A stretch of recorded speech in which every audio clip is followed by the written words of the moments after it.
This episode contains turbulence caused by strong diecast opinions. Keep your hands and feelings inside the vehicle at all times. Welcome to the Diecast Podcast. We are at episode 8, the first official podcast or episode that we're recording in 2026. Episode 7, I think we released it New Year's Day on 2026, but yeah, we actually recorded it before. So the very first episode for 2026. Welcome, Ben. How are you, mate? I'm good, mate. How are you doing? Excellent, mate. Wow, the voice sounded really crisp then. New mic, new setup, new headphones. Loving What's it. going on? New you. New me, 2026. Wasn't expecting such a big show today, but we got quite a bit to cover off. Obviously, we got Tokyo Auto Salon currently on, and we got big Summernats, big car show in Australia happening right now as we record. It's awesome, mate. I get really excited for this time of year. It's like this big, quiet spell over the Christmas, New Year's break, as you'd expect. Everyone's taking a well-earned break from the releases all year. And then it just goes hammer and tongs straight back into it. So yeah, a lot of drops, and I'm almost worried that we've missed something critical in when we hit today. But anyway, let's dive straight into it, mate, because there's heaps to cover. Let's do it, yeah. So obviously Tokyo Auto Salon, you see a lot coming out of Tokyo Auto Salon in the car world, obviously, and more importantly in the diecast world. A lot of new releases, a lot of cars, a lot of event exclusives that can be quite hard to get hold of. So I guess we cover off on all those. And then the other big one happening here in Australia is Summernats, which is a car show for the Australian enthusiasts. It's more of a car show, kind of like an Australian Tokyo Auto Salon, isn't it? Bogan Australia style. And something big to come out of there is we've seen a lot of releases from Oswheels, and I will say a lot more than what I expected. So I'm pretty excited to cover off on what's been going on down at Summernats and the releases coming out from Oswheels. I almost don't know where to start. It's a bit like that. It is a bit like that. Look, Summernats is a huge event here in Australia. People come from all over the country to go to that one event held in the capital. And yeah, look, even here in Australia, we can feel the effects of Tokyo Auto Salon. So let's just jump straight into it, mate. Shall we start with Hot Wheels like we always do? Yep, let's do it. Let's kick it off with Hot Wheels. Beautiful. Well, mate, one of the big releases, we've obviously been pretty excited through 2025 with all the Ferrari releases. And, of course, a bit of news has leaked that we are in store for a Testarossa around the corner. You've seen the releases of that? I have seen the sneak peek of the Ferrari, 512 Testarossa. So this one looks like we're going to see it in a premium car, so in the premium line. Not sure what set we'll see it in yet. Look, it looks a bit basic, to tell you the truth, for me. I think it's the wheels. It is just a preview, so hopefully the wheel colour changes, and I dare say it will, but I think they'll be in silver. Look, let's throw it over to you. I think it's a bit basic. It's a Ferrari, it's Hot Wheels, so it's one that we're all going to need to pick up. But what are your thoughts on the Ferrari Testarossa from Hot Wheels? Yeah, look, to be honest, I agree. It is basic. However, I don't expect a lot from a premium line. What I did like was we're getting the classic red Ferrari with the tan interior. It's a really classic look. I do agree with you in regards to the wheels. Something was a little bit off, and I don't know what it was. Maybe it is the colour. But either way, it's one that I'll definitely pick up, and I'm keen to see the final product when it is officially announced. Look, for me, I guess the Hot Wheels Ferrari collaboration reignited. I probably haven't jumped on board as hard as what a lot of people have and haven't got caught up in the craze. There's definitely been a few models like the 250 GTO, still waiting for a F40 Premium or RLC, but I've picked a few of them up, but I haven't run out to jump on board and grab the Ferrari F50, and there's a few others that I haven't run out to grab either. So when it becomes available and I pick one up at a good price, I'll definitely pick one up. But yeah, I'm not overly hyped about this Ferrari release, to tell you the truth. Yeah, fair enough. But you're right. Enough. It is a classic, isn't it? The 512 Testarossa. So yeah, and it's Hot Wheels, so it's definitely one that every Hot Wheels collector needs to add to their collection for sure. Yeah. Oh, look, I think now that Hot Wheels have the license back, they've certainly gone for some of the heavy hitters, and you could just feel the tension building up, waiting for that F40, in a premium or an RLC. Would love an RLC, but they've certainly, they've hit the 250, they've hit the F50, and of course the Testarossas in that lineup as well. It has to be there, one of the iconic shapes. So, looking forward to it. Yeah, another sneak peek that we saw, which is a car that we saw released, a future release from Mini GT. We've seen Hot Wheels create the Liberty Walk R32 in the pretty outrageous body kit. What are your thoughts on that one? Yeah, look, it was interesting to see. Obviously, we've seen a few other brands release the clay castings so far, and we have. I don't believe we've seen too many actual finished products yet. So, obviously, Hot Wheels have joined the lineup of people that have had sneak peeks released of what they're doing. I was actually quite impressed for a Hot Wheels model. It looked like it had a fair bit of detail, to be honest. So I'm keen to see the finished product. Obviously, we're just looking at a I suppose it's a 3D printed model or whatever it may be, but it's certainly nowhere near finished. So I'm keen to see the final car. Yeah, no, looking at it, it actually does look like it's been finished in die-cast. It's got a plastic wing, and yeah, the interior, it's not the correct colour, obviously. But my main question was, it's hard to tell because they haven't added any wheels to it, will this be a mainline or will this one come out as a premium? And I guess that question is yet to be answered. I'd be obviously hoping for a premium. I think most people would with such a iconic release coming, Hot Wheels Liberty Walk. But time will tell. Yeah, I guess if it is a premium, what classic, car culture series do you think it would come out in? Mountain Drifters? Japan Historics? I don't know. It's an interesting thought. Yeah, yep. It's a tough one. I mean, we have seen... Rally Legends? Yeah, I've almost got a feeling we're going to see it as a mainline. And I'm going to say that I know they do plastic wings in the premium, but that's one thing that I don't like is the plastic wings on a Hot Wheels car. Doesn't quite hit the spot, but I'm going to call it, and I'm going to say we're going to see it in a mainline, similar to how we saw the R35 come out in a mainline from Liberty Walk as well. Time will tell. Yeah, absolutely. The other big announcement, I suppose, or official announcement from Hot Wheels, because the rest of it has really just been sneak peeks, but we have seen the third official 2026 Car Culture Premium set. This one is Power Trip. Did you have a look at that, and what did you think? I have had a look at Power Trip, and we have another gold chase, obviously. So we're running with the gold chasers. I think what is it? It's an anniversary, isn't it? The gold chase. So is it 50 years they're representing? 10th anniversary. 10th anniversary of Car Culture. Yep. So yeah, that shows my care for the gold chasers at the moment. Not a fan of the gold chasers. I've already said it, and I do like probably the E30. BMW is probably my favourite car from the set. It is the chase, but unfortunately I'm not huge on it in gold. We've got a BMW M3. I think it's an E32 model. Looks a little bit too slim for me. Not loving it.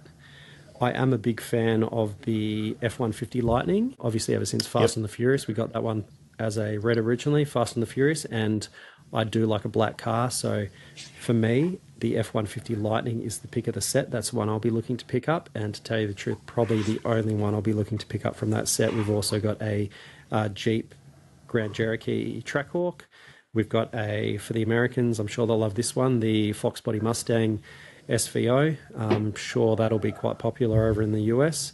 And then we've got a Mercedes C63, I believe it is, AMG.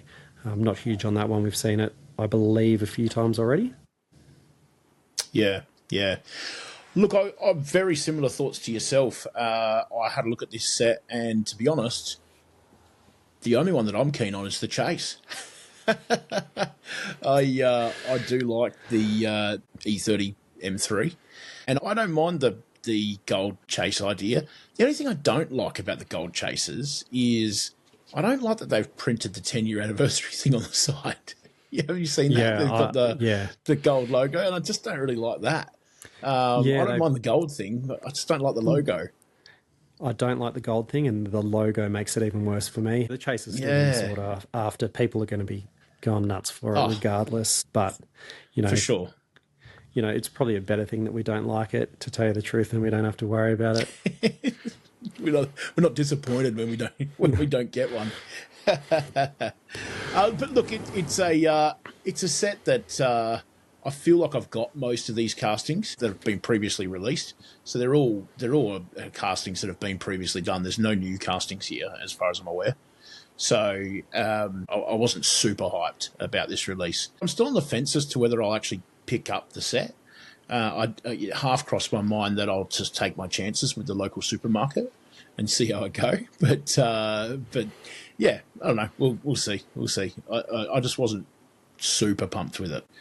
I'm looking forward to what they do in the car culture set throughout the year, but I'm sort of glad that I'm not hyped about it, because when I started this year, I thought, now I need to exercise more self-control this year. Because last year I went ballistic. So, I'll really take my foot off the pedal this year. So the first car culture set that's been announced since the beginning of the year, I went, beautiful. All right. This is a good start. I'm not screaming to go pick this one up. I was actually pondering that myself, I think just a couple of days ago, thinking to myself, this is going to be the year I'm going to slow down on my collecting, not just Hot Wheels, but, the old saying, if I don't love it, leave it. That is getting completely just overhauled, and I'm going to be extra strict because, I'd hate to think, if I just start picking everything up, where my collection's going to be in another year's time. So, definitely slowing it down, 100%. Yep. Good work. Good work. Well, that's about it. That's about all we've seen from Hot Wheels. I am looking forward to seeing what they do for RLCs. It doesn't look like, going by their calendar on their website, it doesn't look like they've got any planned releases for January. So we'll see what February brings. I will stop you there. I think the AC Cobra may be getting released late January. So, and for me, that was one that I was looking forward to. So a bit of a slow start, really, to the year for Hot Wheels, I think, from what we've seen so far. But I do believe we may see the AC Cobra, and I think it was in a red colour, wasn't it? Come out early this. It was, yeah, later January. So I'm undecided whether that one, when it comes out, whether I'll get it or not. But I do really like the casting. It'll just be depending on the price point, I suppose. Yeah. I actually got a notification the other day, an email stating that my RLC membership was due to be renewed, and I really gave it some serious thought as to whether I actually want to renew it. So we'll see. We'll see how the releases go. I'm sure there'll be something that grabs my attention and forces me to twist my rubber arm to renew my membership. But we'll see how we go. Yeah, I was in the same boat a few months ago, and I was like, yep, don't need an RLC membership anymore. I'm done with that. And then obviously the RWB popped out in the blue turquoise Porsche and twisted my arm. And obviously I missed the Porsche, so it was pointless. But hey, I did get the Chevy Nova SS, so it was worth it in the end. One thing you won't miss out on is Mini GT 1143, the Rexy Roxy skeleton version from AO Racing. We've just seen that one. AO Racing. Yeah, we've just seen a little slight adjustment to the pre-order for that one. So obviously prototype samples pending approval, and this one has slightly changed, and I will say for the better. So the original release had white wheels, and they have changed the wheels to black.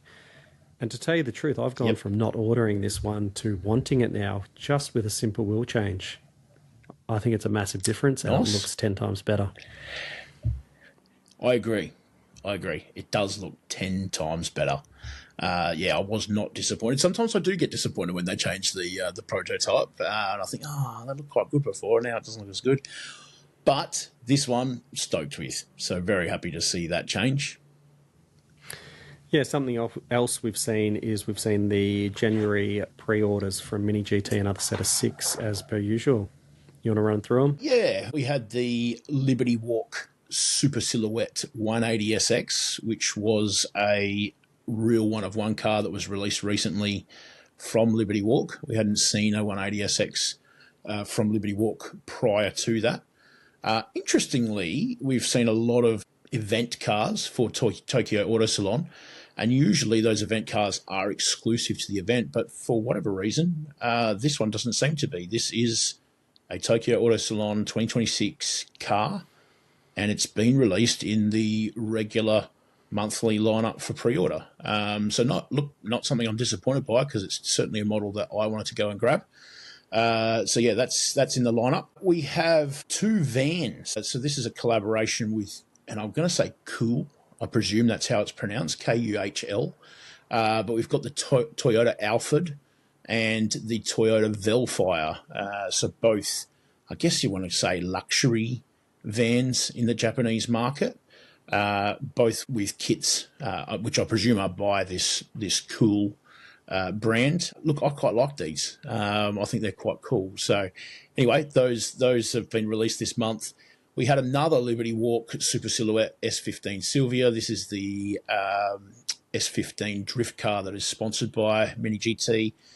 This particular release is, I guess, just a new tempo, which is the Halloween special. So it's a sort of like a chrome blue with pumpkins and spiderwebs and the works all over it. Of course, we had a Chevrolet Corvette Z06 GT3, all in black. And finally, to round out the 6, we had the Nissan Skyline GTR Top Secret in stealth grey. What's your thoughts, mate? Personally, I don't need another S15 Silhouette, Liberty Walks, so I won't be picking that one up.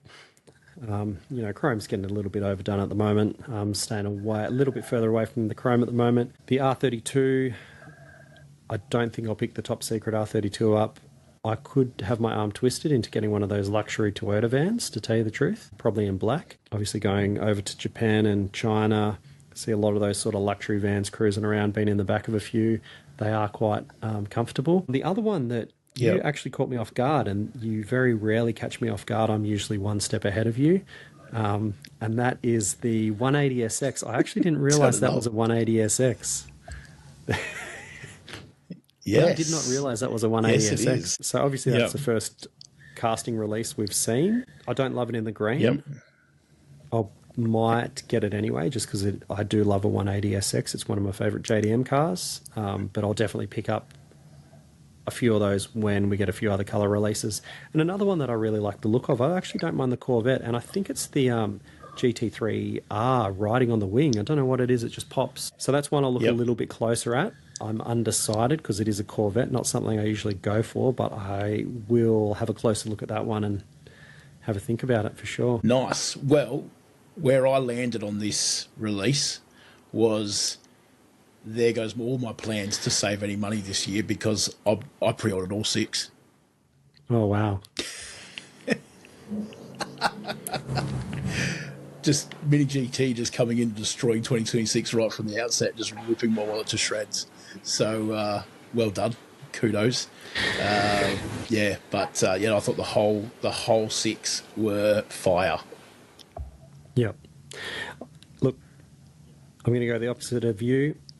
I said I'm being strict. I don't love the 180 colour. I'm going to wait. They're going to release about 20 of these things in different colours. I'm going to wait. I'm going to get it in a better colour, one that I love. For sure. I might get the black van, but I'm 50-50, and I'm going to pass on the Corvette because I don't love Corvettes. So I'm going to get 50-50 on one of the 6. Fair. Yeah. Good work. I'm proud of you.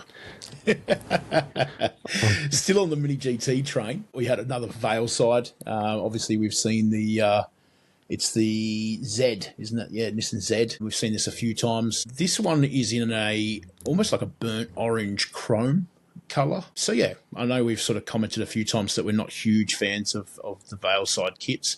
To be honest, I actually don't mind the Vale side kit on that Z, but yeah, I'll probably miss this one. And one that I didn't mind was the RX-7.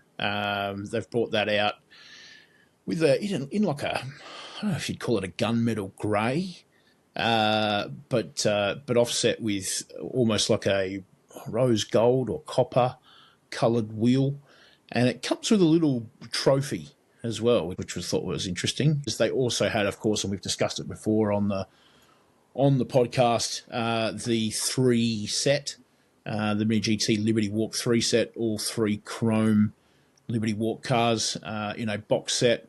There was the 2 R35s and the R34 Super Silhouette. And another one that they've revealed at Tokyo Auto Salon, I don't know if it's an exclusive, I don't think it's actually released yet, but they've certainly showed it off, is they've brought out the Valeside R1 Street Drag GTR, which was only really announced pretty much today from Mini GT.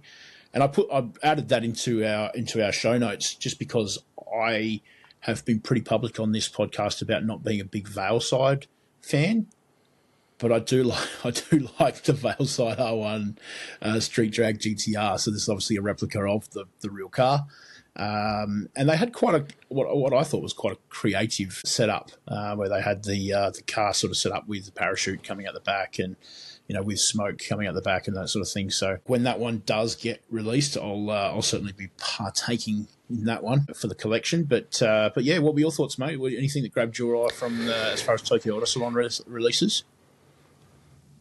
Absolutely dislike the RX-7. I'm not sure what the go is. It almost looks like it's got a carbon fibre look to it. I'm not sure if it is carbon fibre. It's if you look closely at it, but do not like that. Do not like the orange Nissan Z. I don't mind the chrome Liberty Walk triple set. Not something I'd pay a premium for, so I definitely won't be getting that. The Valeside, I really do like the drag wing on the Valeside. I'm not actually familiar with this car, so it's one that I need to take a closer look at. But yeah, the jury's out on that one. We'll see how it looks. But again, I'm with you. I really like that parachute, the setup that they've done. Makes it look cool, but not enough to sell the car to me, just with a few little props to prop it up and make it look a little bit better. So let's wait and see what it looks like a bit closer up. You'll be getting one, mate. You will get one. I'm sure of it.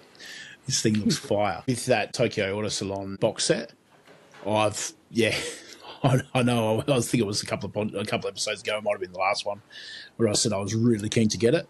Not at the price that people are selling it at. Ridiculous. 500 plus. So I've had a few offers that have come in AUD. Ooh. Yep. Yeah, big money. So look, it's probably worth that. I don't know, but yeah, I'm not going to be partaking at that sort of money. I've had a few offers that have come in slightly better than that in the fours, but nah, even still, not something that I'm going to jump in on at that sort of money. Do you know the retail on that one? Maybe not sure. 120 AUD, maybe. Yeah. Anyway, so we've also seen on the Mini GT side of things, we've got a Kato House Tokyo Auto Salon exclusive as well. What are your thoughts on that one? It is sort of in a dark blue, chromy, storm-looking colour with a pink smiley face and pink wheels and pink writing. You loving it? Of course. So this was a collaboration. This was a collaboration with the Anti-Social Social Club. I absolutely hate it. I don't like it at all.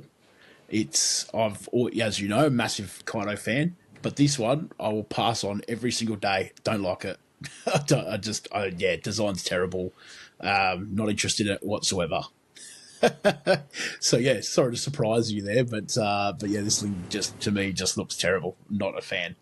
What I was a fan of, though, was every year Kaito House does a Fuku Bukuru. I probably butchered that, but they do an event, and I believe that is Japanese for the season of giving or something like that. So they do an event where they have an exclusive car, and when you buy the exclusive car, they usually include free gifts and things like that with the car. It might be stickers, or it might be another car, or things like that. So Kaito or Jun does that every year, And this was the car that they released for that. This was the Datsun 240Z. They have released this previously in the police format, but this was a chrome version of it. I didn't grab it. It was pretty exclusive and more than likely pretty expensive. I didn't actually check. I did pass on it, but I thought it looked pretty cool. So particularly fond of the amber headlights with or against the police badge in the centre of the bonnet. But anyway, I thought it looked really good. I agree with you that chrome's sort of been a little bit overdone lately. Everyone seems to be doing something in chrome, but this one was probably a standout as far as favourites that have come out in chrome. What were your thoughts, mate? You don't mind a police car, but what were your thoughts on this one? Black, the Black Limited line from Kato House. It is expensive. I'd never pay that kind of money for a Kato House, not in a million years. I really do not like the 240Z Kato House. I don't have any. I never intend on buying any. I do really like the police car in chrome, though. This is the first one I've actually liked, to tell you the truth. It's a shame it's a Black Limited one because I just can't justify spending that kind of money on a Kato House.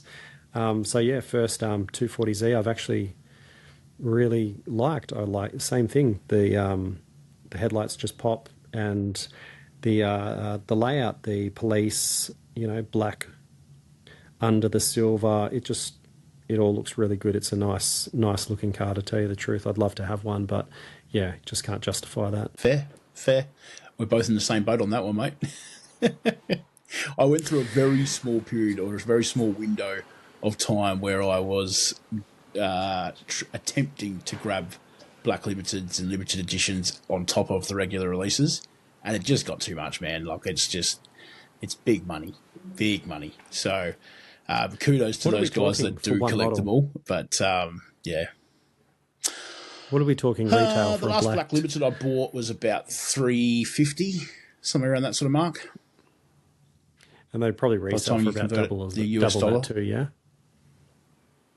Yeah, look, and that's There's a lot of guys. Oh, well, I shouldn't say there's a lot of guys. There's a lot of guys that buy them purely for their collection, but there is a lot of guys that are buying them to make money because they will sell for a good price. As they are with all diecast in the current world. Yeah, something we both can get our hands on are the latest releases from Pop Race. We've had another 6 from Pop Race come out. So first one, we have a Singer Targa top. We've got a standard Porsche Singer. We've got the Pandem Datsun Ute. We've seen that one a few times now. We've got the Aston Martin DBX 707. We've got a Darwin Pro Toyota Supra, and we've got another Toyota Corolla KE25. What's your thoughts? What is your pick from the 6? Mate, I wasn't super keen on this drop. Normally there's, at least half of the drop that I'm super keen on. I've bought a fair few of those Pandem Datsun 620s, but I'm not super keen on the Advan livery drop for whatever reason. I don't know, it just doesn't really go with the Datsun 620, I thought, for whatever reason. Haven't been a huge fan of the Singers. I don't mind the Singer Targa actually in that sort of British racing green colour with the sort of tan or brown interior. I thought it looked quite tidy. If of any of the Singer Targas that I've seen, that one probably grabbed my attention the most. Maybe not enough to actually purchase it though. What definitely did grab my attention though was that other Singer. It's done up in an old school racing livery. I think it was the 1971 Spa. What do they have on there? 1,000 kilometre. That grabbed my attention because I thought that looked really cool. Not that Singer was, well, to correct me if I'm wrong, but I don't think Singer was doing the 1971 1,000 kilometre at Spa, but still, very cool, very cool. Look, I've looked at these Aston Martin DBXs. They're a cool SUV, but not something that I've traditionally ordered, and it's probably not something that I would order in a silver colour. And then I've got a Darwin Pro, so I won't purchase another one in the silver chrome. And the Toyota Corolla, I'm still not a fan. I usually would be a fan of a Toyota Corolla, but I don't know. There's something about this KU25 that I just don't like. yeah, I don't know, man. I should like it and I don't like it, so I'll pass on that one. But I have already pre-ordered the Singer Spa 1,000 kilometre. I thought that one looked really cool. The Toyota Corolla, it does look a little funny in the pictures. I know what you're saying, and I have ordered the orange one, the original release in orange. And I think I'll just wait and see how that one turns out, because obviously a car can look a lot different to a picture. So I'm pretty interested to see that one in person. I'm very similar with the Singer 1000. I think that one looks really cool. I think what they've done, they've taken quite a sort of a plain casting and turned it into a really cool rally-looking sort of car. Love the number, the race number on the side. It just screams classic sort of race rally car, doesn't it? And I'll definitely be picking that one up. I'm a little bit the same with the Aston Martin. I don't have a casting yet, and it's just not a car I'm that interested in. I do like the British Green Targa Top Singer as well, so I'll probably pick that one up. I don't need another Darwin Pro. I'm not a huge fan, as I've stated previously, of the Mark V Supra. And I'm a little 50-50 on the Advan Datsun. What I would like to see Pop Race do is a variation, and I wouldn't mind seeing the Datsun come out without a roll bar. I think that'd be pretty cool. Like they do usually do a few variations in some of their models. We've seen it in the Pandem Civic. It has two different sort of body kits on it. And we've seen the likes of the RX-7 with the pop-up headlights and non-pop-up headlights. So I think it'd be quite an easy change, but I would really like to see the Datsun without a roll bar, just to mix it up. Help encourage me to buy a few more as well, I think. Yeah, I've got a few of the Pandem Datsun 620s, and I do like the casting, but I'd never thought of getting rid of the roll bars, but I reckon it would look good, actually, without the roll bar. Yeah, something different, always coming up with the good ideas over here. So I won't argue with you.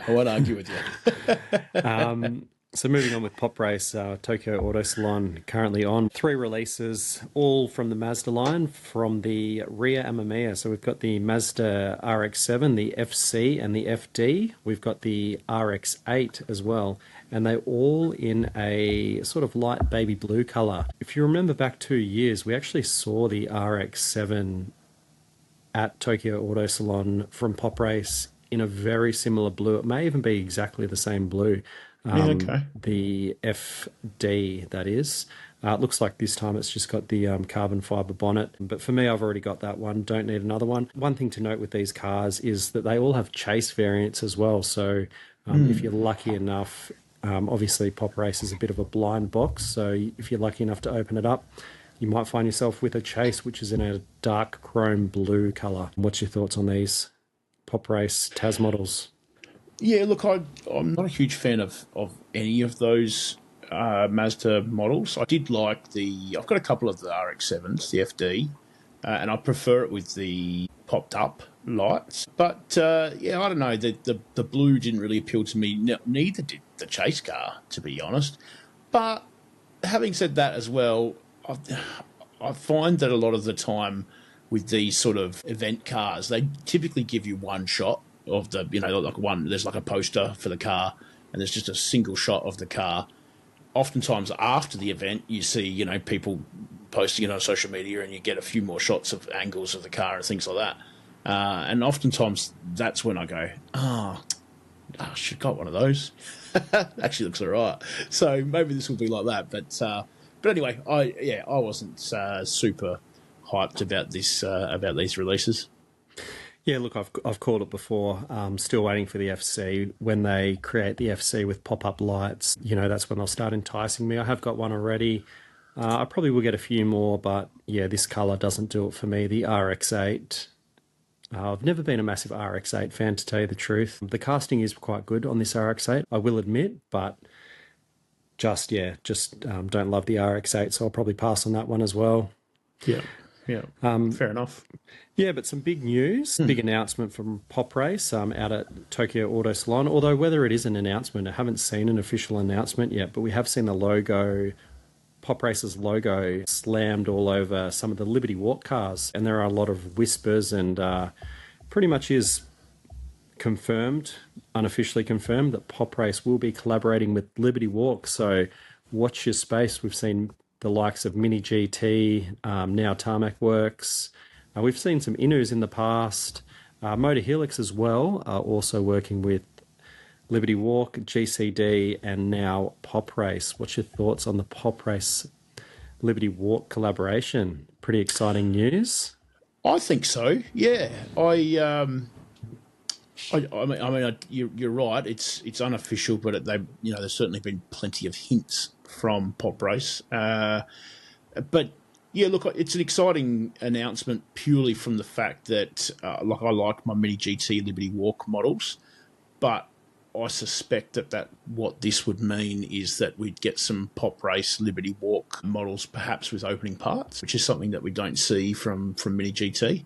So yeah, I'm pretty keen to see what they do. I can only imagine that there'd be some things there that they would do that perhaps others wouldn't or haven't. So yeah, excited to see what they do in that space. The only thing is there just too much hype at the moment around Liberty Walk, because everyone seems to be getting on board the Liberty Walk train. They're just handing their license out, much in the way that Top Secret handed their license out recently. Is it too much, or is there demand?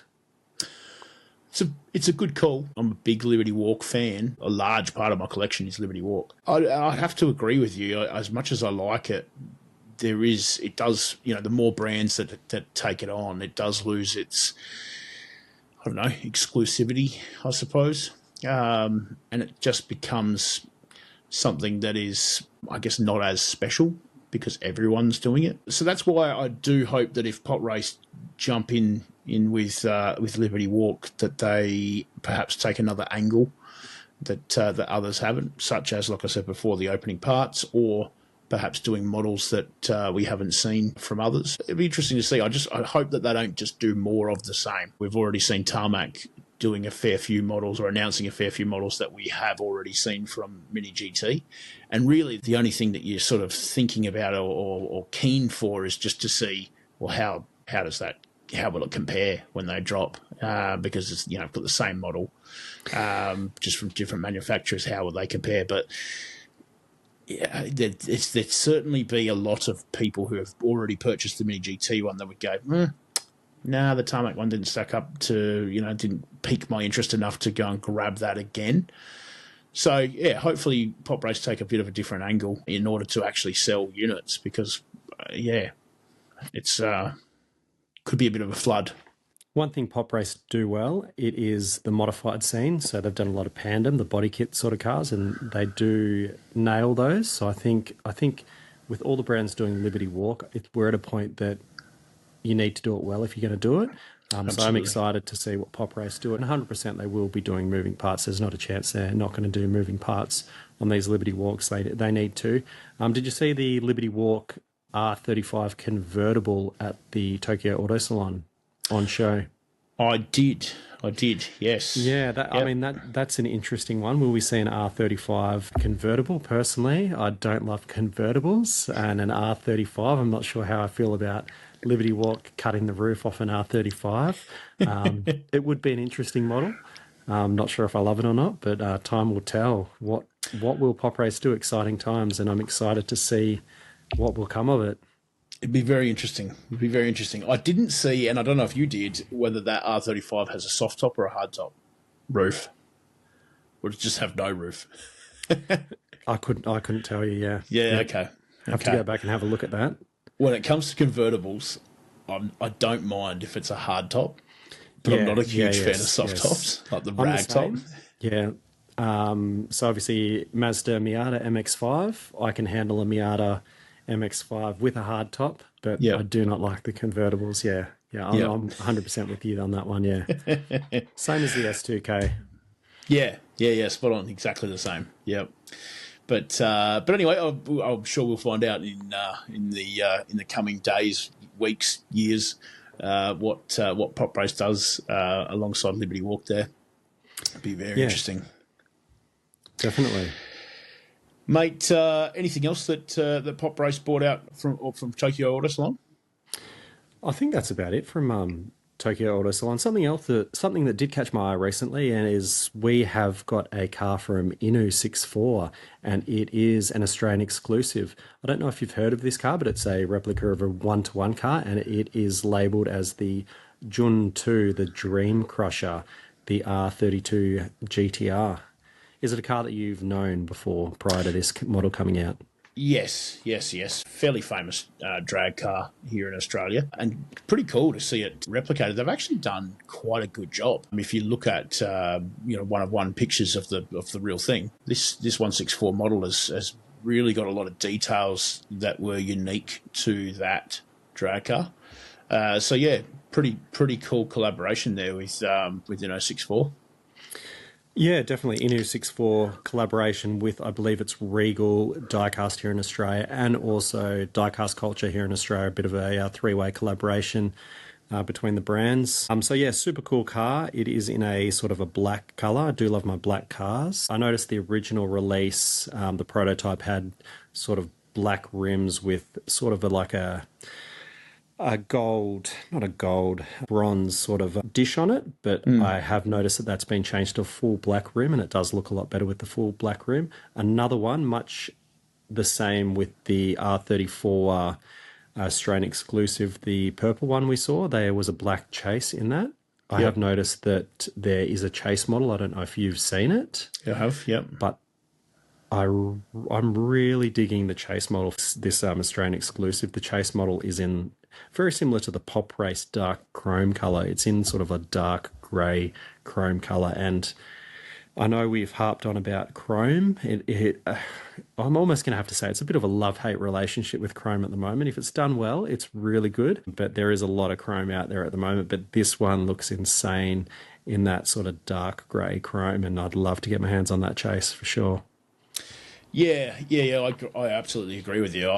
I liked the replica of Jun 2, but when I saw the chase, I was like, oh, I like that too. So I would love to get my hands on that as well. We'll have to see. Try our luck. It's certainly a hot release from Minnow. Yeah, definitely, and I think it's definitely a release, not just being an Australian exclusive. It's going to be one that people are going to be chasing all over the world as well. Die-hard Inu collectors, much like the R34, that was a hot piece of property all around the world, not just in Australia. Absolutely.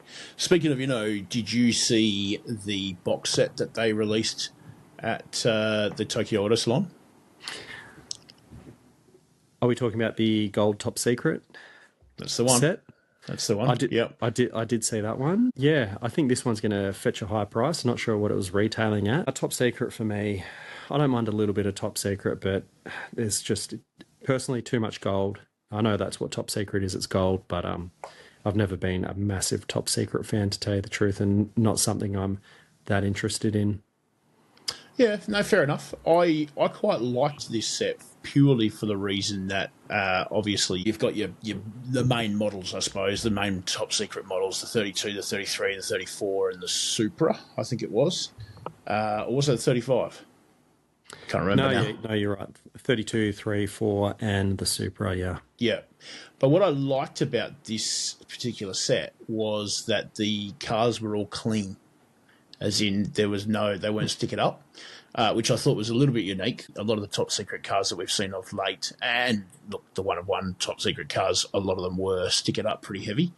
But these ones were all completely clean. Carbon bonnets and just a gold body, very clean looking set. Depending on the price that this box set will fetch, something that I would grab if it was a decent price. But anyway, yeah, I caught my eye. Yeah, definitely. Now that you mention it, yeah, you are right. I didn't even pick up on the fact that there's no decals down the side, and the clean look does look a little more enticing, to tell you the truth, because the decals have been overdone lately, I feel. So, yeah, they do look good. It is just very gold. But I'm sure there'll be plenty of people chasing this set. Yeah, look, it's pretty normal that I pay attention to more detail than what you do, but hey, that's what I'm here for. You are a simple man, and you like simple things. So, hey, look, I'm not going to argue with you. Mate, did you see the Tokyo Auto Salon releases from Tarmac Works as well? I did skim over them quickly. Didn't love the R32 with the massive wing. Just that casting, the wide body casting there. Never been huge on it. And I believe we had some sort of... The Sora, wasn't it? In a sort of a chrome red colour. Yep. Yeah, look, I wasn't massive on the Sora. I am a big fan, though, of the John Siebel wide-body R32. I've picked up most of them. This one was in the Millennium Jade, which was pretty cool. If I did have the chance to pick it up, I would. There was also a Chase variant, which was, chrome, but chrome green, which I wasn't as fussed about. But yeah, I didn't mind it in the Millennium Jade. But anyway, both caught my eye, and as the various different Tokyo Auto Salon announcements were made. That was what Tarmac Works were putting out at the event. We did also have a bunch of new releases from Tarmac Works for January. We're finally starting to see some of the Liberty Walk models trickle through. What I did think was interesting, though, is they've released a Liberty Walk 720S, both in black and in white. We've seen these models from Mini GT. We've also seen them from CM Model, and these ones are manufactured by CM Model. So they're manufactured by CM Model, but being released under the Tarmac Works name, which I thought was odd. First off, I didn't know there was a relationship there, but secondly, my understanding was that Tarmac were going to be doing Liberty Walk models, but it seems they're not at this point. What was your thoughts on that? I don't know if you picked up on that. I didn't pick up on that until you told me about it. I mean, it isn't unusual for diecast companies to do these kind of collaborations and make cars for each other from time to time. It's a good way to get CM Model's name out there as well and sell a few more models. As far as the Liberty Walk collaboration with Tarmac Works, I think we may have even seen the Lamborghini Miura resin model at Tokyo Auto Salon as well. Did you see that one? I did, yep. So, I mean, I'm assuming that is getting created by Tarmac Works, and you'd have to assume a few of the other models are as well. But yeah, I mean, maybe just a quicker way to get a few Liberty Walk models out into the market from Tarmac Works rather than going through all the manufacturing and, quality control that you need to go through to get it on the market. Definitely. It was an interesting take, and I'm sure that they are doing. I've seen plenty of clay models of the various different models that they are working on themselves. It's not as if every Liberty Walk model is going to be built by somebody else, but I just thought it was interesting that these were two that came out. And you're probably right. It's probably something that is, these are ready to go straight away, get something out into the market while the hype is there around Liberty Walk. Of the other models that they released, a AMG GT3. I wasn't super fussed on that, didn't really like the livery on it. They did release a Mitsubishi Fuso Coca-Cola truck. Wasn't hugely fussed on that either. They did another Ferrari F40, this time in a chrome blue, and they also released another RWB, this time the 964 with a Coca-Cola livery. I quite liked the RWB. Stance looked quite good. The livery was in like a mint green with the Coca-Cola brand down the side. I thought it looked quite good. So I'll probably pick up that RWB, but that's probably about it out of the set, to be honest. Anything that grabbed your eye? Nothing that caught my eye too much. Something that has been on my radar for a while is actually that Mitsubishi Fuso truck, the rolling advertising truck. Yeah. I've looked at a few. There's been a Hello Kitty one. I considered getting that. I don't think I'll get the Coca-Cola one, but I have been watching that truck for a while thinking, it is kind of unique, the fact that they've created a truck with a rolling advertising billboard on the back. And, at some point I'd love to pick one of those up just to add to the truck collection as well. Would be pretty cool. Yeah. Look, from a diorama point of view, it'd be really good. Yeah, for sure. And technically speaking, you could really, if you were half handy with customizing, you could really grab it and put whatever you want on the back of it. It was already running through my mind to make up a Diecast Podcast sign for the back of it, to tell you the truth. So. Nice. That would be cool. Might have to get it now. No, very good. Well, that's Tarmac Works, mate. I think that brings us up to, again, one of your favourite brands, Oswheels. Look, Oswheels, we're going to spend a bit of time right now on Oswheels. Love them or hate them. We both love them to death over here. Obviously Summernats, they've come up with a lot of releases for Summernats, and it's super cool to see. A lot more than I ever expected. Like I said, I wish I was there picking these up right now. But the thing that really caught my eye the most, and I have said it to you, I got a bit excited, and you were just like, oh yeah, whatever. The VL BT1 police car, the Holden police car, which was actually a surprise. I'm not really sure the backstory with Oswheels, but it looks like they have created their own one-to-one police car. Must have been a bit of a secret project. They haven't harped on about it too much, but when I first saw it, I thought, oh, they've just borrowed someone's police car, and then I realised it sounds like they've actually created it from scratch. They've put an LS1, I think, in under the bonnet, and got it cruising around at Summernats at the moment. But yeah, what they have done with the 164 model is it is a new tooling change. So we've seen the VL Calais be released, but they have changed the front end to the standard VL front end, which I am absolutely pumped about because myself as a VL owner, I have the standard front end. So all I need to wait for now is the white release, and I'm sure they will release it in white because it's one of the most popular colours in the VL. For sure. But yeah, the yellow VL BT1 police car, very iconic car in Australia, especially if you're a Holden fan, VL fan. A lot of people try and get their hands on, the second-hand police cars. Obviously, after the lights, the stickers have been ripped off and you see these yellow VLs cruising around the streets, and it's a very iconic and very sought-after car. Generally, in a turbo model is the most popular one. What are your thoughts on the VL police car? Well, mate, firstly, I'm amazed actually at the turnaround time. It was only last episode that you were saying, look, I'd really like you guys to do a police car. And then, in 2 weeks, they've managed to just whip one out. So the influence that you've got on this brand and, just obviously the word of mouth got around, it's amazing. I'm really impressed. but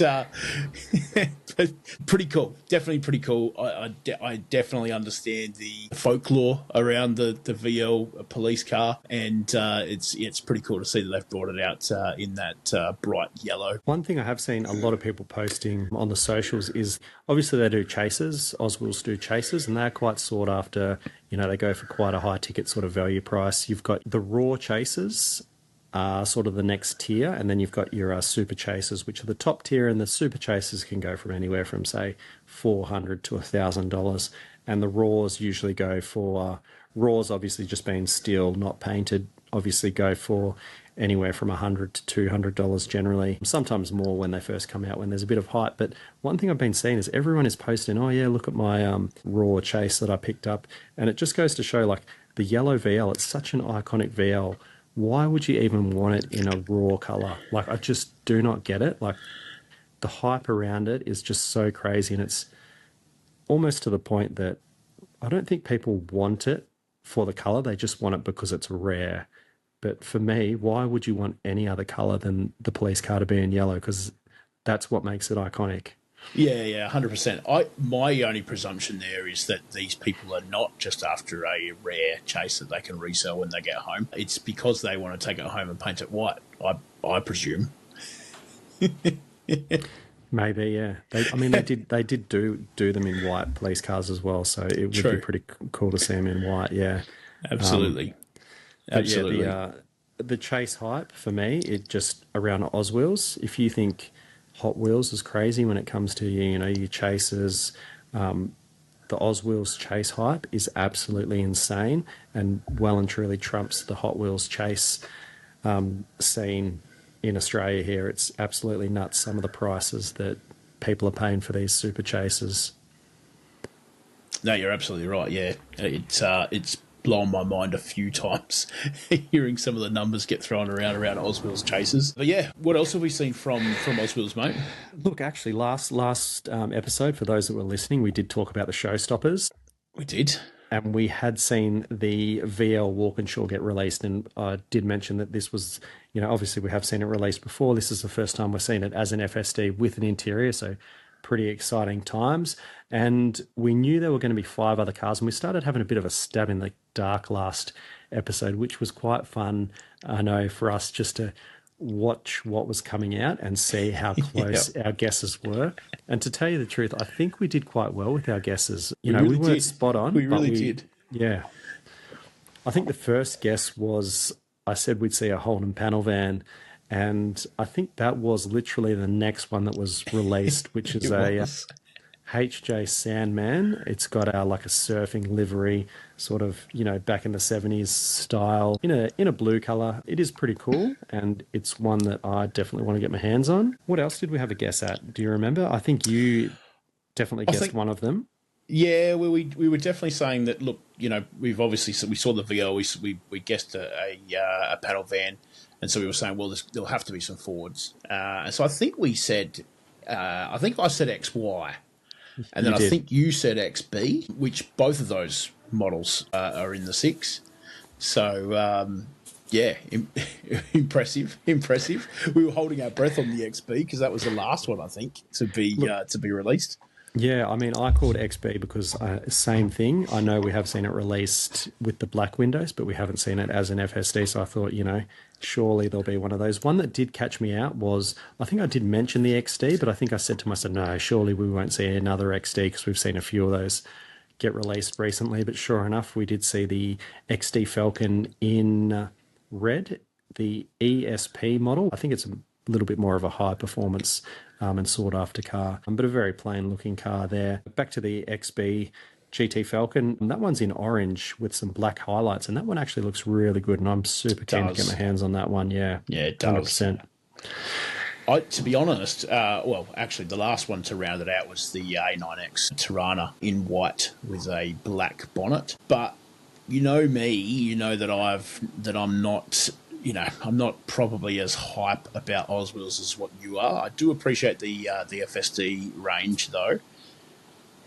I like all 6 of these. There's not a single one. And I guess, that's kind of the point with showstoppers. They should be all cars that you want. But, yeah, all 6 of these look awesome. I'd definitely be hoping to get my hands on all 6. Yeah, look, Oswills have absolutely nailed this set, to tell you the truth.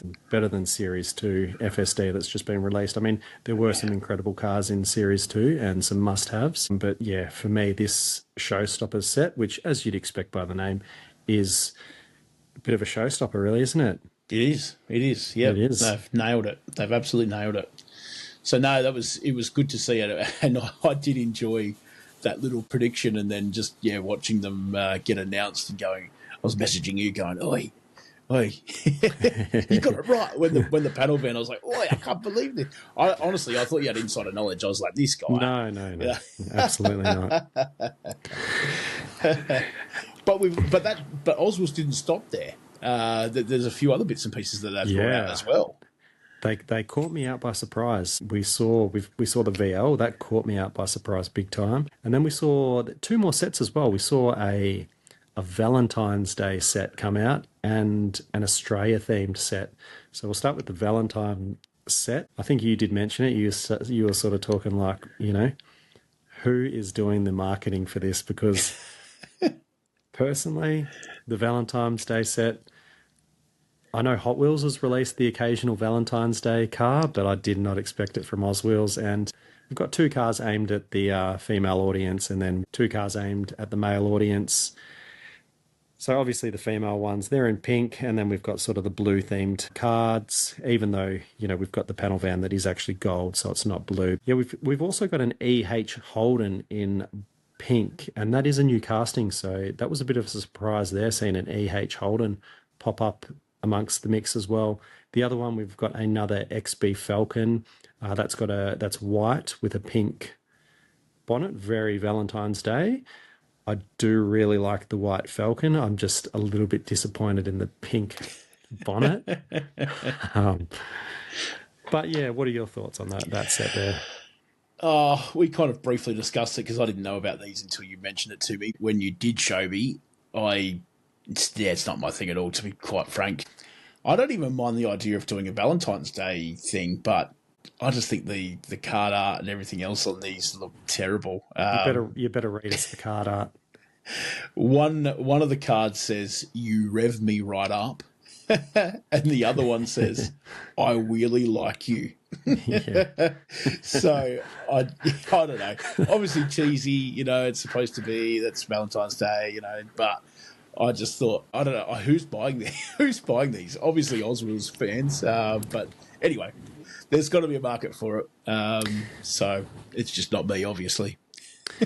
Yeah, what I will say, in the background behind you, you've got a custom Hot Wheels set there that says Australia across 3 cards, and we've seen that from Oswheels as well. The card art, it's very Australian. We've got Australia, and it covers across all 4 cars. Yep. I think we've got Sydney Harbour in the background of some of them, and Ayers Rock in the background of the others. But these cars, I think we've got 2 station wagons. We've got the HQ station wagon. We've got the...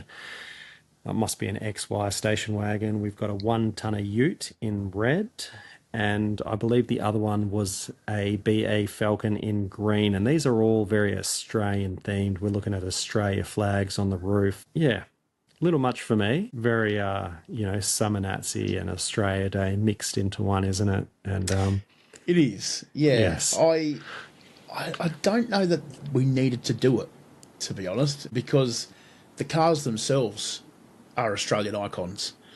So, from my perspective, I just go, we didn't need to. Like, I'm as patriotic as the next bloke, but we didn't need to put a bunch of Australian flags on the cars, or, we didn't need to Australianise them any more than what they already are. But again, there will be a market for this set in the fact that the cards all line up. The only thing for me is that, typically speaking, I open most things, unless it is something like this where the card art sort of all lines up and makes a bigger picture. But to be honest, there wasn't anything. Well, actually, the 1-tonner I didn't mind, but the others I wasn't huge on. So I don't know whether I'd purchase this one. I'd have to have a closer look at it. I haven't really had a good look. But anyway, that's where I sit. yeah, personally, the 1-tonner, that's the one that I've got my eye on. It is very like Summernats burnout. It's got a blower out of the engine, and I think it's got a wood grain tray on the back. Very Australian, very 1-tonner. So I would actually like to pick that up, even if it does have an Australian flag on the roof. I think maybe they could have gotten away with just creating one, say, Australia Day car, just, Australian flags on it. But since they've gone 4, my question is, why didn't they go all out? Why don't we have a boxing kangaroo on one and a Southern Cross on the other? And, I question with these... A beer on the other one. VB on the other one, yeah. That's it. Or what do they call it? What does everyone think we drink? Fosters or something? Yeah. A shrimp on a Barbie. Yeah. So, these cars, you think to yourself, who are they targeting? Is it the crowd at Summernats? Is it, because Oswheels, I think, because they are embedded in the car community so much, I think they do try to target just car enthusiasts. Yeah, I don't think these are aimed at the collectors like yourself and myself, and that's fine. But yeah. Look, they've got to cater to everyone, at least try, and they've brought out enough to appeal to a wide range of audiences. Yeah, which is also a good thing, because the amount that they've bought out, if I liked everything, that would be a massive hit to the bank account. We'd be looking at like probably $600 worth of Oswheels in one hit. Absolutely.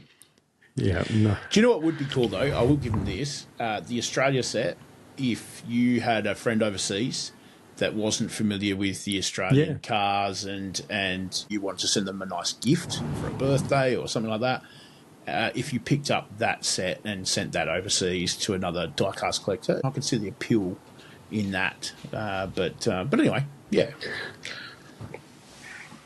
Yeah, for sure. I mean, something else we saw a bit of a reveal from Oswheels. This is more on the 1-to-1 scale, but I'm going to assume and say that we will see this in 164 at some point soon. And I think you know exactly what I'm talking about, what was revealed. So, yeah, Jesse's Maloo, I believe, which I actually didn't realise that he, not being a huge, avid follower of Oswheels, I didn't realise he had a Maloo. But it was silver before, like a plain silver Maloo, which makes sense being that the first series of FSD had a silver Maloo. So I presume that was a replica of his. So, yeah, one would assume that after this makeover to his Maloo, we will see this in 164 scale at some point. What was your thoughts on the big reveal? The big reveal. So, look, when they announced this car, they said they were going big. They said they were going OTT, over the top, and that's exactly what they did. And it is cool. but it's also borderline hideous, isn't it? We've got yeah, the color has been changed. I'm pretty sure it's just a wrap, so it will go back to silver at some point. It'll probably get wrapped in a million different colors, who knows? But it is black at the moment, and it's got orange decals down the side, massive Oz wheels down the side. We've got black rims with the dishes, deep dishes in orange. We've got orange velvet all through the interior. The whole interior has been done orange, so it's black on orange. And then you pop open the back of the ute, the lid, and inside we've got about 10 subwoofers. I think there's a screen in there. You can play video games in the back. Again, all orange in the back. Very crazy. And like I said, I dare say this will get done in 164. It has to. And we'll probably even see the speakers in the back as well, and the subwoofers in the back. It would not surprise me. What are your thoughts? Do you think we'll see it in 164? Yeah, I think there's no doubt we'll see it. We'll see it at some point in 164. My thoughts on the 1:1 scale, I'm completely undecided, to be quite frank. I love a Maloo ute. I love an Aussie ute, to be honest. I love deep dish wheels. For anyone that knows me and my past history with cars, I've been known to have a sub or two. Not 8, but I've definitely been known to have a sub or 2, so I've always been about, having good sound systems and things like that. This thing is over the top. They certainly delivered on that. And I like orange. I like black. But I'm just going to say that I like it. I don't know. There's something that I go, no, I don't. But anyway, I'm undecided. I'm going to say undecided. Look, I was even thinking to myself, if this came out in 164, would I purchase it? And at first I was like, no, why would I want that? And then I'm kind of like, oh, well, it's kind of like iconic and it's like different. Like maybe I will. And then I'm like, oh, okay, yeah, I will get one if it does come in 164. So like I really want to hate on it, but at the same time, if I was walking through my local car show and I was walking past this thing, I would stop to have a look. Like it certainly grabs your attention, which I think is the point. So they've at least done that. That's for sure. Look, and this might lead us to our next audience conversation topic. So every week we like to pick a comment from our last episode, and there were a couple of comments. We had a bit of trouble deciding on one, but the one we ended up going with was from The Real Banksia. And his comment, not so much a question, more of a comment, a statement. Oswheels are overpriced, pure, let's say garbage. Just go buy Kato for the same price and be proud of your model, unlike Oswheels. Well, firstly, Kato is almost double the price. As far as my views on Oswheels being overpriced, they're sort of FSDs are priced at the $20, and I have heard a lot of people complain about this price range, saying, "Oh, it's overpriced." But it's a premium model. It's not Hot Wheels. They're not producing en masse. It's a new company. It's much on par with the likes of Johnny Lightning, M2 models, and moving forward, I would like to see some more improvements, things like, and they have been doing it, things like lensed headlights and tail lights, which they have been delivering with their latest models as they evolve. But personally, Oswheels, to me, they're not overpriced. I would agree with you on that. I haven't purchased a lot of Oswheels, as you know, because I've only really been interested in the FSD range. However, I think the people that make those comments are not avid diecast collectors like you and I. So, for us, this person is referencing Kato House, so maybe they are. It's almost like a dagger to my heart, though, trashing Oswheels and trying to hype up Kato. What's going on? It was actually on my burner account, if I'm honest. Yeah. No, but we do appreciate the comments, good or bad, controversial or not, and that is the opinion of some people. I do disagree. I'd take a Kato. I'd take an Oswheels over a Kato any day. I would take a Kato as well. Yeah, same. I know you would. Agreed. You'd take a pink fantasy drag bus over an Oswheels any day, unfortunately. Every day. Twice the price, but every day. That's where we differ. But yeah, thank you to the real Banksia for your comment. And yeah, please keep them coming, because it is a good little conversation starter at times, isn't it? It is, and it does give us a giggle. You and I will often see comments like this and screenshots sent to each other, have a good little giggle. I like it, mate. Have you got any hidden gems this episode? I always have a hidden gem. You do. I've got one that I've just recently found from another one from the depths of AliExpress, where you find all the hidden gems.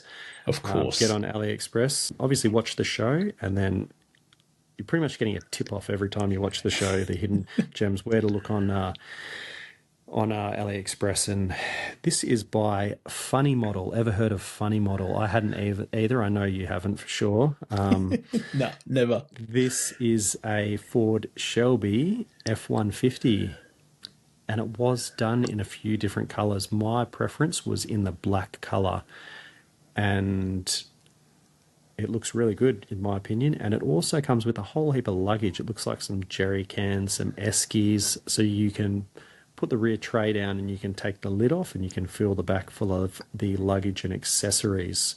Yeah, I'm definitely getting this one. What's your thoughts? It does look good. It does look good. What other colours did it come in?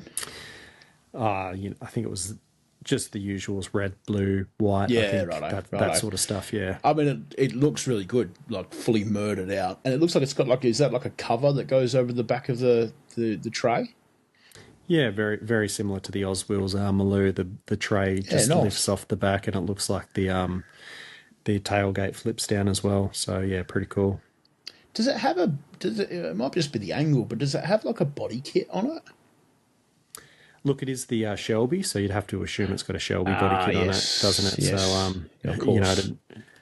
It'd be a little more aggressive than the standard F-150 for sure. Yeah, I didn't pick up on the Shelby bit, but yeah, of course, that makes sense. Yeah, it looks good. It looks really good. Yeah, I think some of the other models actually came with stripes, sort of Shelby stripes as well. But my preference is always the black, the flat black cars. They look really good. Something else, a bit of a hidden gem that caught my eye, and this one is available at Tokyo Auto Salon. So I dare say we will see. I think it's a new casting, so we should see more releases in the future in different colours coming out as standard pieces.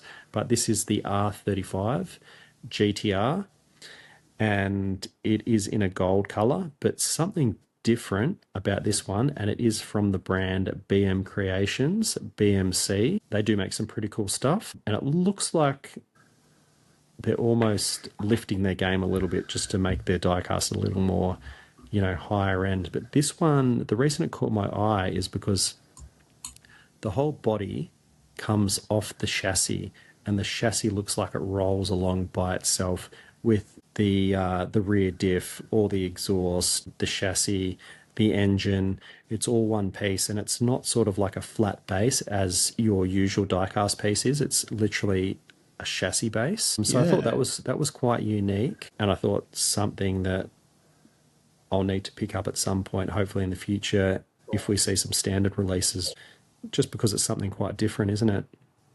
It really is. Yeah, I mean, you see, and we've commented on it before, you see a lot of brands doing something slightly different to another brand, but this is out there. This is very different and very cool.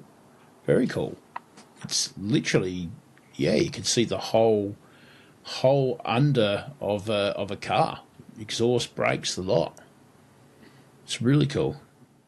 But yeah, definitely. I'd be really interested to see it in person as to how it lifts off. I presume there would be something that sort of clips in or something along those lines to keep it in when the body's on the chassis. Oh, it could be magnetic. That would be my guess. Hopefully, that would be cool. The only other thing I can see about it, which kind of looks slightly off, it actually doesn't look like it has a chassis. It kind of looks like it's just, the front engine and the rear diff are connected by a tail shaft and an exhaust. So it looks like maybe the chassis is still under the car, but still super cool concept, and something very different. Yeah, very, very different. This one looks like it's quite limited. Looks like there's only 1,000 pieces, but I'm sure that I presume that we will see some more of this similar sort of thing in the future. Yeah, well, you don't go and create a casting just to make 1,000 pieces. They'll need to get their money's worth. So I dare say we'll 100% be seeing some more R35 castings with this setup. So I'm excited to see BM Creations and what they bring out moving forward. Yeah, absolutely. Yeah, that's really cool. Very cool. Mate, FOMO. Anything giving you FOMO? Look, I think I'm not sure if it's giving you FOMO, but I think we both saw this one at very similar times. And this one is from CM Model, and it's new tooling from CM. So it's a new model, and it is one that Pop Race are doing. It's one that Inno64 are doing, and it is the BMW E30 with a Panda body kit. Yeah, that's right. And this one goes down the lines again with BM Creations. So BM Creations have known to, when you purchase the car, it comes with a second set of wheels, and the second set of wheels, usually you get a stock set and an aftermarket set, and the aftermarket set will also be lowered. So once you put those wheels on, the car will be lowered a little bit. And this one's the same. It comes with a second set of wheels and it lowers the car. But I just thought this was a really clean looking BMW in white with the wide body kit. I think they've done a really good job on this one. And the aftermarket wheels with the lowered stance, it looks like a really well put together piece. Yeah, I agree. In fact, I have a few CM models with this sort of setup, the interchangeable wheels. And usually I only like the lowered version. And so I immediately change it over to the lowered version and leave it on display that way. In this case, I certainly like the lowered version more, but I actually like both. Both sets of wheels are different aftermarket wheels, and they both look really good, to be honest. But yeah, I had the exact same thought as you. Really clean, just a nice crisp white with the wide body, and I think they've nailed this thing. Going by the pictures, it really looks clean. It is, yeah, really nice piece, and yeah, definitely a piece that I think we're both going to be pre-ordering soon. Then, yep, absolutely, yeah, I'll be all over that one for sure. Well, mate, there was a lot to cover off. A lot to cover off today. It's always a good time of year when we're going into the new year. And I think what is evident is that a lot of brands are thinking outside the box. How can we differentiate ourselves from the competition? Which is just wonderful for us as collectors because we reap all the benefits of that competition. So some really cool stuff coming out, and I look forward to seeing what's next, to be honest. How about yourself? Absolutely, yeah. Stoked, like I said, with all the Oz wheels. But I think, Oz wheels and just in general, I think Diecast 164, it's going to be a big year this year, and it's going to be a lot for us to cover off on, and, a lot going on for ourselves as well. The podcast is just getting started. We're just kicking off, so definitely. Well, mate, that is the end of episode 8 then. We certainly enjoyed, as we mentioned before, the comments that people have made. So please join us on this episode. Leave some comments, leave some topic ideas if you've got some. They're always a good discussion point for us, and certainly something to digest in relation to the direction of the podcast and that sort of stuff as well. So, look, all I've got to say in closing is stay responsible. Collect responsibly, I should say. Any closing remarks from you, Ben? No, as always, thanks for the chat. Always good to catch up and chat, Diecast. So it's been a pleasure. All the best. Thank you.